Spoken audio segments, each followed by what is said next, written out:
Nandyal ప్రభుత్వాసుపత్రిలో AIDS కు సంబంధించిన CD4 machine పనిచేయకపోవటం వల్ల రోగులు ఇబ్బందులు ఎదుర్కొంటున్నారు.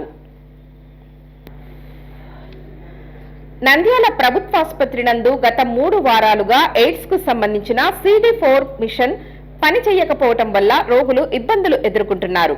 ఈ మిషన్ ద్వారా ఎయిడ్స్ వ్యాధిగ్రస్తునికి సంబంధించిన రోగ నిరోధక శక్తిని గుర్తించి తగిన మోతాదులో మందులు అందించి వైద్యం చేయడం జరుగుతుంది. ఎయిడ్స్ కు సంబంధించిన వైద్యులు కూడా లేకపోవటం వల్ల రోగులు ఆవేదన చెందుతున్నారు.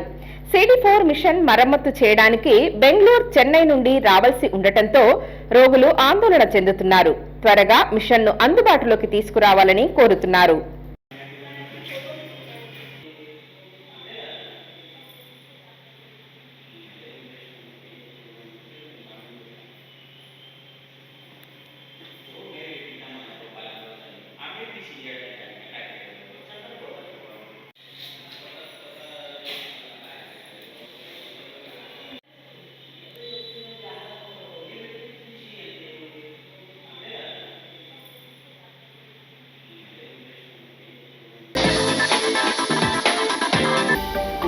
హలో అండి, నేను మీకు Rakshitha. Please do subscribe to Nandyal communications.